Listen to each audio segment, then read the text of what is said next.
Emma had always believed that true love was something you fought for, not something that arrived wrapped in a shiny bow like a miracle. But that belief shattered the day she met Alex. It was a rainy Tuesday afternoon in the city, the kind where the world felt gray and heavy on her shoulders. She was rushing into a tiny cafe after a brutal shift at the hospital, her nurse's scrubs still damp from the storm, when she collided straight into him, coffee spilling everywhere, apologies tumbling out faster than the rain.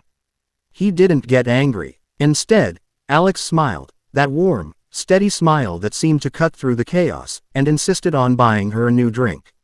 They talked for hours. She told him about her little sister Lily, gone too soon in a car accident 2 years earlier, and how the grief still lived in her chest like an uninvited guest. He shared his own quiet pains, growing up without a father, building his tech company from nothing while feeling utterly alone at the top. By the time they left the cafe, something had shifted inside Emma. For the first time in years, she didn't feel invisible. Their relationship bloomed quickly, almost too beautifully to be real. Alex was patient, kind, and generous in ways that made her heart ache. He remembered the small things. Her favorite flowers weren't roses but sunflowers because they reminded her of Lily's laugh. He showed up after long shifts with takeout and listened without trying to fix her. 6 months in, on a quiet evening in his penthouse, he took her hands and said, "I want to give you something that's yours. A place where you can heal, where you can build a life that feels safe." Emma thought he meant a key to his place. Instead, 2 weeks later, he drove her to a charming older building on the edge of the city, overlooking a wide green park and the distant river. He handed her the keys to a sunlit 2-bedroom apartment on the 5th floor. "It's yours," he said softly, eyes shining. "No strings. I bought it for you because I see how hard you work, how much you carry. Let me lighten the load." Tears streamed down her face as she walked through the empty rooms. Fresh paint, big windows, a tiny balcony perfect for morning coffee. It felt like coming home after years of wandering. She hugged him tightly, whispering thank yous into his chest. For the first time since losing Lily, the future didn't feel terrifying. It felt possible. Moving day was joyful chaos. Her best friend helped carry boxes, and Alex assembled furniture with boyish determination. That evening, as golden light poured through the windows, an elderly woman knocked gently on the door. She introduced herself as Mrs. Eleanor Thompson, the former owner who had lived there for nearly 40 years. Her eyes were kind but carried the weight of deep stories. "I wanted to welcome you properly," she said, handing Emma a small potted lavender plant. "This place holds a lot of love. But one thing, when you're settled, look out the window at night." "Really look." Emma laughed lightly, assuming it was some sweet quirk about stargazing or city lights. "I will," she promised. Mrs. Thompson squeezed her hand a moment longer than necessary, her expression serious. "Good. It changed everything for me." Life in the new apartment settled into a rhythm of quiet happiness. Emma decorated with soft blankets and photos of Lily. Alex stayed over often, cooking breakfast and making her feel cherished. Weeks passed, but the warning lingered in the back of her mind. One restless night, unable to sleep after a tough day at the hospital, Emma padded to the living room window, pulled back the curtain, and looked out. What she saw stole her breath. The park below was bathed in moonlight, but it wasn't empty. She saw couples walking hand in hand, a father teaching his daughter to ride a bike under the street lamps, an old man sitting on a bench feeding stray cats. Ordinary moments, yet they glowed with life. In the distance, the river shimmered, and for a split second, she imagined Lily there, running through the grass the way she used to, laughing. Emma's eyes filled with tears.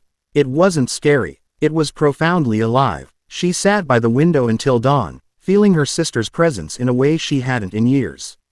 The next morning, she told Alex. He listened, but something flickered in his eyes, hesitation.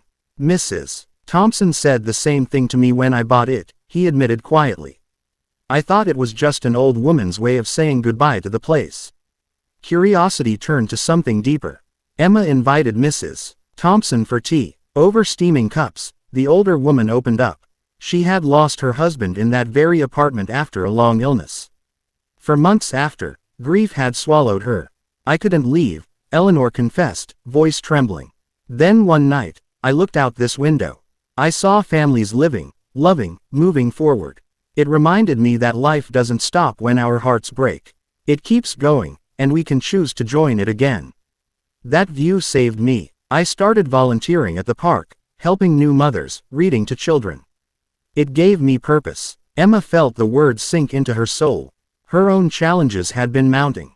The hospital was understaffed, her finances were still tight despite the gift, and waves of guilt over Lily's accident sometimes crashed over her without warning. She had pushed Alex away in small ways, afraid that happiness this pure couldn't last. "What if I'm not strong enough?" she whispered to him one evening, curled on the couch.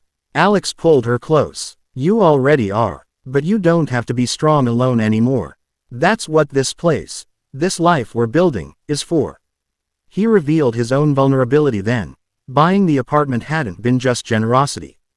He had been terrified of losing her to the grief she carried, just as he had lost people before.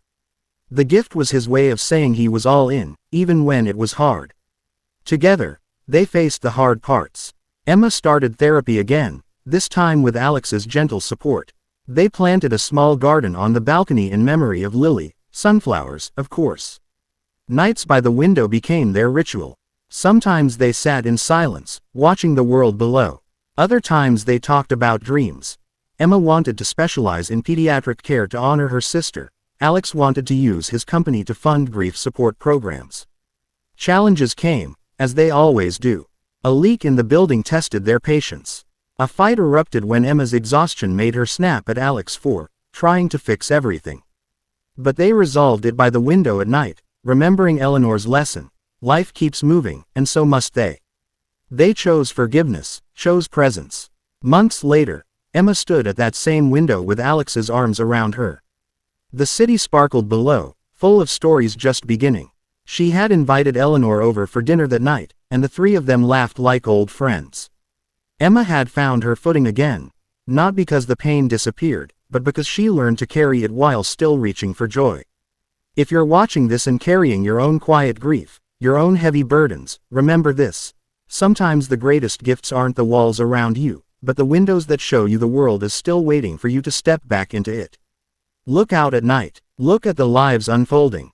Let them remind you that healing is possible, that love, real, patient, imperfect love, can light the darkest rooms. Emma's story isn't over. It's still being written, one meaningful night at a time. And yours can be too.